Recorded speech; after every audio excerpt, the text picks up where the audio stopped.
Hello everyone, स्वागत करता हूं आपका हमारे यूट्यूब चैनल बिजलान ब्रेन स्टेशन में, जहां आपको हम पूरे डिटेल में सभी कंसेप्ट को क्लियर करते हुए आपके लिए वीडियोस अपलोड कर रहे हैं एजुकेशन पर्पज़ से। तो हम क्लास 10th की जो फिजिक्स है साइंस में चैप्टर नंबर 12 इलेक्ट्रिसिटी हम पढ़ रहे थे, और इलेक्ट्रिसिटी में हमने काफ़ी इंपॉर्टेंट कंसेप्ट पढ़ लिए थे, जिसमें हमने सबसे पहले आपको जो जो टॉपिक हम उसमें कवर करने वाले हैं पूरे इस लेक्चर सीरीज़ में, वो हमने आपको बता दिया था डिटेल में कि कौन कौन से हम कंपेयर करने वाले हैं। साथ में हमने थोड़ा सा देखा कि भाई जो इलेक्ट्रिसिटी है वो किस प्रकार जनरेट होती है। ये तो हम आज पढ़ेंगे कि इलेक्ट्रिसिटी के बारे में थोड़ा बहुत हम डिटेल में पिछले लेक्चर में पढ़ चुके हैं, जिसमें हमने चार्ज के बारे में पढ़ा, क्योंकि जो इलेक्ट्रिसिटी है वो फ्लो ऑफ चार्ज है। इलेक्ट्रिसिटी एक फ्लो ऑफ चार्ज है, और हम इलेक्ट्रिसिटी के जब भी हम बात करेंगे तो वहाँ पे हम चार्ज की बात जरूर करेंगे, और चार्ज में भी हम इलेक्ट्रॉन्स की बात करेंगे, क्योंकि फ्लो ऑफ इलेक्ट्रॉन वहाँ पे जनरेट होते हैं। तो चार्ज के बारे में हमने पिछले लेक्चर में डिटेल में पढ़ लिया था, ठीक है। लेकिन उससे रिलेटेड उसके जो पर्टिकुलर नोट्स टाइप उस समय तो केवल सिंपल हमने समझाया था, बीच में वीडियो ब्रेक भी हो गया था किसी पर्पस टेक्निकल इशू के चक्कर से, तो थोड़ा सा ब्रेक डाउन उसमें हो गया था बीच में। लेकिन चार्ज के बारे में हमने काफ़ी डिटेल में डिस्कशन कर लिया था। तो आज हम थोड़ा सा चार्ज से रिलेटेड उसके कुछ कंसेप्ट समझ लेंगे, फिर उसके बाद हम इलेक्ट्रिसिटी पे बात करेंगे कि इलेक्ट्रिसिटी आखिर होती क्या है, क्या पर्पज है इसका, है ना। और फिर हम कुछ और इम्पोर्टेंट इस पर फैक्ट से बात करेंगे, ठीक है। तो चलिए शुरू करते हैं आज का ये टॉपिक, जिसमें हम थोड़ा सा चार्ज के बारे में और उससे रिलेटेड एक न्यूमेरिकल, और फिर उसके बाद हम थोड़ा सा इलेक्ट्रिसिटी के बारे में पढ़ेंगे। तो चलिए शुरू करते हैं। जो हमारा टॉपिक है इलेक्ट्रिसिटी, तो हेडिंग डाल लीजिए आप इलेक्ट्रिसिटी, और कॉपी पेन लेके बैठ जाइए। इलेक्ट्रिसिटी बच्चों, जो इलेक्ट्रिसिटी हम पढ़ चुके हैं, इसमें हम चार्ज के बारे में पढ़ा था।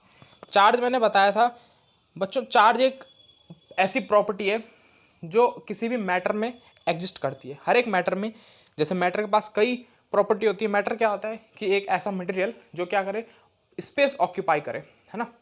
और नंबर ऑफ एटम से मिलकर बना होता है कोई भी एक मटेरियल या मैटर, ठीक है।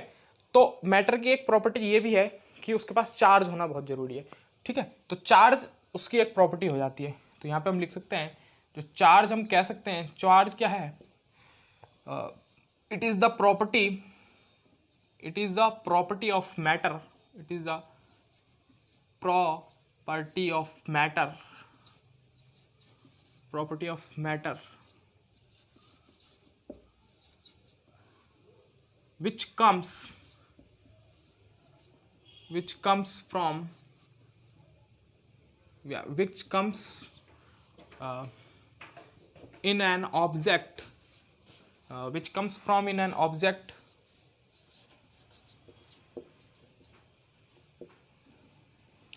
by imbalance,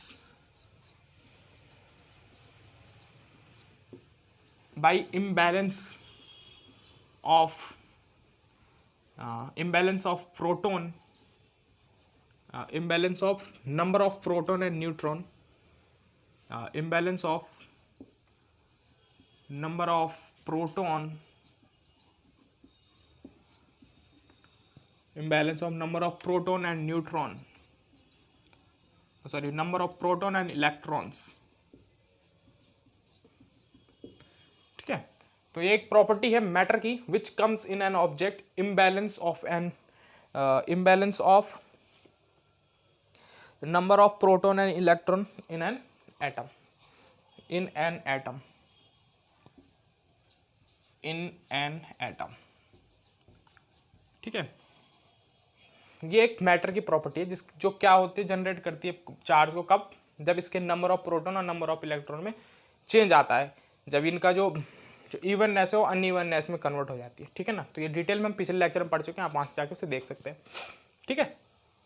जो चार्ज है इसको डिनोट करते हैं हम, चार्ज डिनोटेड बाय या represent by, denoted by capital of Q, ठीक है। कैपिटल क्यू से इसे हम डिनोट करते हैं, ठीक, कैपिटल क्यू से इसे डिनोट करते हैं। ये हमने बताया आपको अभी तक, ठीक। इसके बाद देखें अगर हम चार्ज हमारे पास दो तरीके के होते हैं mainly.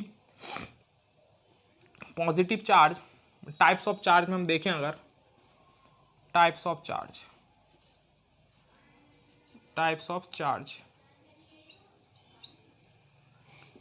Positive charge and negative of charge, ठीक है ना, निगेटिव चार्ज, ठीक, positive charge and negative charge. इसके बाद ये चीज़ आपको समझ में आ गई। चार्ज ऑन प्रोटॉन, इसको हम कह सकते हैं पॉजिटिव चार्ज मतलब प्रोटॉन, तो यहाँ पे हम लिख सकते हैं charge on proton, charge on proton which is equal to charge on protons which is equal to 1.6 positive में into 10 raise to the power -19 of coulomb. Units अगर हम देखें, यूनिट एक और बात है, यूनिट होती है हमारी कूलाम, चार्ज की यूनिट होती है वो होती है कूलाम। बच्चों कूलाम एक बहुत बड़ी यूनिट है, तो इसको डिस्ट्रीब्यूट भी किया गया है इससे छोटी यूनिट्स में इसको, तो वो क्या हो सकती है, मिली कूलाम।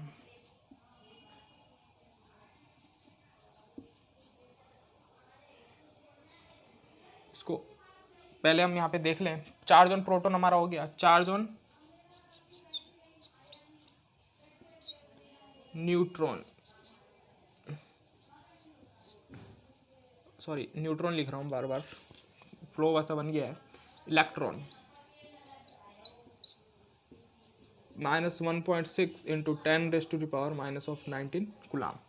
ये चार्ज ऑन न्यूट्रॉन, बस साइन का चेंज है, बाकी चार्ज दोनों पे सेम ही रहता है, बस साइन का चेंज रह जाता है, number of coulomb of charge दोनों पे सेम ही रहने वाला है, ठीक है। यूनिट इसकी कूलाम हो जाती है, और इसकी छोटी यूनिट एक होती है कूलाम की, मिली कूलाम, मिली कूलाम, और एक होती है माइक्रो कूलाम,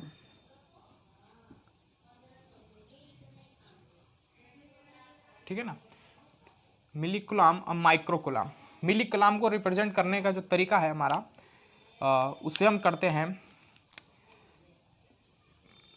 MC से, ठीक है ना, और माइक्रो कूलाम को हम म्यू लिखते हैं, माइक्रो कूलाम। जो मिली कूलाम है वो हमारा होता है 10 raise to the power -3 coulomb के बराबर, और जो माइक्रो कूलाम हमारा है वो है 10 की पावर -6 कूलाम के बराबर हमारा हो जाता है। तो ये रिलेशन हम आगे यूज़ करेंगे, काफ़ी इंपॉर्टेंट रिलेशन हमारे ये हो जाते हैं, ठीक है ना। आपको ये याद रखने, चार्ज की वैल्यू हमें याद रखनी है हमेशा, और साथ में हमें क्या याद रखना है, इसका नंबर ऑफ मिली कूलाम और माइक्रो कूलाम में कितने चार्ज हम एग्जिस्ट करा सकते हैं, जो हमें दिखा गया है यहाँ पे -10 की पावर 3 के बराबर ये होता है, 10 की पावर -3 के बराबर, तो ये हमें याद रखना है, ठीक है। तो ये हमारे पास इसकी कुछ इंफॉर्मेशन थी। चार्ज ऑन प्रोटॉन हमारे पास हो गया, अब टाइप्स ऑफ चार्ज के बारे में हमारे पास हो गया, ठीक है। अब जरा हम थोड़ा सा और आगे बढ़ते हैं। अब हम जो बात करने वाले हैं तो थोड़ा सा हम इलेक्ट्रिसिटी पे बात करेंगे, ठीक है ना। तो ये तो चार्ज के बारे में हमने पढ़ लिया है, तो अब हम इलेक्ट्रिसिटी पे थोड़ा बात करने वाले हैं, ठीक है। बच्चों इलेक्ट्रिसिटी क्या होता है, हमने बताया कि फ्लो ऑफ चार्ज होता है, उसको हमने डिटेल में समझ लिया था कि फ्लो ऑफ चार्ज क्या समझ सकते हैं हम, क्या समझे हम फ्लो ऑफ चार्ज से, कि चार्ज का किसी भी वायर में फ्लो होना, क्योंकि इलेक्ट्रिसिटी वायर से पास होगी। अभी आपको समझाते हैं। देखो जब मैंने फर्स्ट लेक्चर दिया था तो मैंने कुछ ब्रांचेस आपको बताई थी। देखिए जो हम पढ़ने वाले हैं इसमें, देखिए स्टैटिक इलेक्ट्रिसिटी एक टॉपिक था, स्टैटिक इलेक्ट्रिसिटी। पहले मैं ये वाला टॉपिक फर्स्ट लेक्चर में ही कवर करने वाला था, तो टेक्निकल इशू की वजह से यहाँ पे थोड़ा सा प्रॉब्लम हो गई, इस वजह से हमने इसको स्किप करके आज के लिए रखा। स्टैटिक इलेक्ट्रिसिटी और करंट इलेक्ट्रिसिटी, करंट इलेक्ट्रिसिटी, ठीक है। ये दो टॉपिक हमारे पास है जो मेनली हम पढ़ते हैं। स्टैटिक इलेक्ट्रिसिटी हम हायर जो फिजिक्स हम पढ़ेंगे, मॉडर्न फिजिक्स या उससे बड़ी फिजिक्स में जो बड़ी क्लास में हम जाएंगे तो स्टैटिक इलेक्ट्रिसिटी है। और करंट इलेक्ट्रिसिटी हमारा डिटेल में जो है वो 12th में है, 12th में डिटेल में है। इसका छोटा पार्ट हमारे पास यहाँ दिया गया है, ठीक है। तो अगर हम स्टैटिक इलेक्ट्रिसिटी की बात करें बच्चों, तो स्टैटिक इलेक्ट्रिसिटी से आप समझ रहे होंगे, स्टैटिक्स का मतलब होता है हमारे पास यहाँ पे रेस्ट, ठीक है ना। तो यहाँ पे चार्ज क्या होगा, एक रेस्ट में होगा। यानी जो स्टैटिक इलेक्ट्रिसिटी को हम ये समझ सकते हैं charge in rest, charge in rest. यहाँ पे जो रेस्ट में होगा वो क्या होगा, चार्ज रेस्ट में होगा, ठीक है। और जो करंट इलेक्ट्रिसिटी के बारे में बात करें तो करंट इलेक्ट्रिसिटी जो हमारी होती है इसमें चार्ज इन मोशन होता है, चार्ज इन मोशन, ठीक है। तो करंट इलेक्ट्रिसिटी में हम मोशन के बारे में पढ़ेंगे, ड्रिफ्ट वेलोसिटी के बारे में पढ़ेंगे 12th में। ड्रिफ्ट वेलोसिटी इसमें नहीं है हमारे पास 9th 10th में। तो charge in rest static electricity और current electricity charge in motion. अब हम बात करते हैं स्टैटिक इलेक्ट्रिसिटी होता क्या है। बच्चों आपने छोटी क्लास में एक्सपेरिमेंट तो बहुत किए होंगे, उसमें एक एक्सपेरिमेंट आपने अपने आप से घर में कर दिया होगा। मान लो ये कोई स्केल है और इस स्केल को आप अपने बालों पर रब करते हैं, तो बालों पर रब करने की वजह से इस पर क्या हो जाता है, चार्ज जनरेट हो जाते हैं, है ना। और चार्ज मैंने सिखाया कि negative of charge he generate होंगे, नहीं वैसे हम इसको अगर सिंपल भाषा में देखें तो यहाँ पे हम चार्ज लिख सकते हैं कि चार्ज यहाँ पे जनरेट हो रहे हैं, लेकिन हमें पता नहीं है कि कौन से चार्ज यहाँ पे जनरेट हो रहे हैं, पॉजिटिव या नेगेटिव, ठीक है ना। इसको ये समझ सकते हैं। तो हमने इधर से रब करा इस पर और चार्ज जनरेट हो गए, ठीक है। बेसिकली जो मूवमेंट होता है वो हमेशा इलेक्ट्रॉन का होता है, क्योंकि उसको मूव कराना बहुत ही आसान होता है एज कंपेयर टू प्रोटॉन्स, ठीक है ना। तो चार्ज यहाँ पे हम ले लिया, वो हमारा क्या होता है जरूरी नहीं है कि वो इलेक्ट्रॉन हो, लेकिन हम मानते हैं कि इलेक्ट्रॉन हो वो, ठीक है ना, वैसे चार्ज ही है ये। तो ये चार्ज हम यहाँ पे जो हमारे पास हुए, ये हमारे पास चार्ज जनरेट हुए यहाँ पे, इसे हम स्मॉल क्यू से रिप्रेजेंट करते हैं, स्मॉल क्यू से हम रिप्रेजेंट कर लेते हैं यहाँ पे चार्ज, छोटे छोटे चार्ज हमारे पास आ गए कई सारे, ठीक है। तो अब हम छोटी क्लास में क्या करते थे कि जब हम इसको ले जाते थे किसी कागज के टुकड़ों के पास, तो ये क्या करता था, इनको अट्रैक्ट करता था। क्या करता था, अट्रैक्ट करता था। तो अट्रैक्ट करने का कारण क्या है, जब हमने इस स्केल को अपने बालों में रब किया तो यहाँ पे जो चार्ज जनरेट हुए उससे हम क्या कह सकते हैं, फ्रिक्शनल इलेक्ट्रिसिटी के थ्रू इसको कर सकते हैं, फ्रिक्शनल इलेक्ट्रिसिटी। थोड़ा पोर्शन इसका 12th में है फ्रिक्शनल इलेक्ट्रिसिटी के बारे में। तो क्या हो गया, चार्ज जनरेट हो गया और वो इसको अपने ओर अट्रैक्ट करने लगे।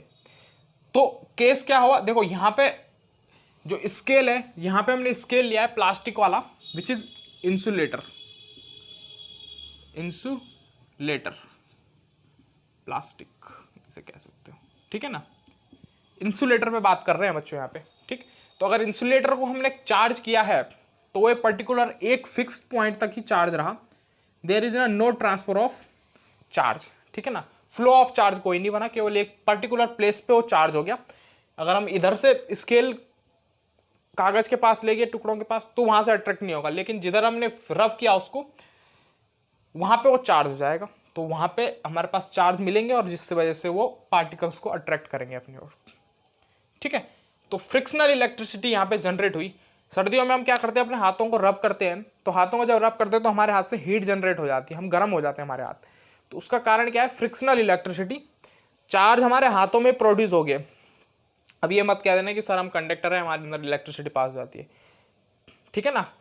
वो बच्चों इलेक्ट्रिसिटी पास होने का तरीका पर्पज क्या है कि अर्थिंग मिलने की वजह से पास हो जाता है ना।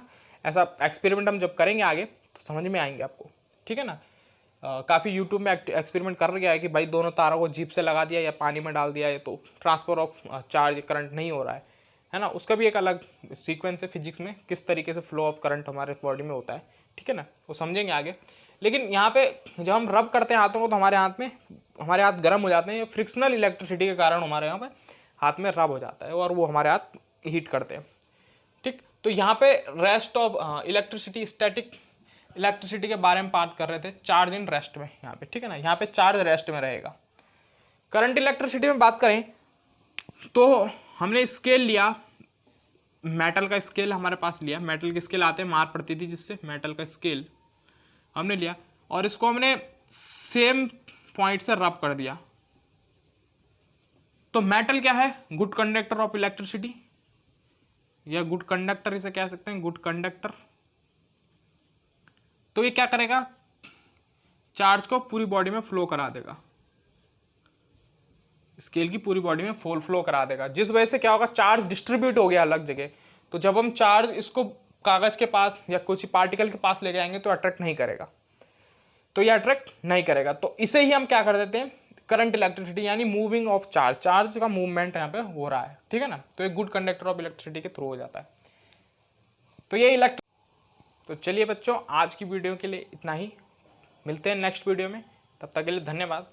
और ऐसे ही बने रहिए हमारे यूट्यूब चैनल में, आगे भी नई नई वीडियोज़ आपके लिए आते रहेगी। तो मिलते हैं नेक्स्ट वीडियो में, तब तक के लिए धन्यवाद।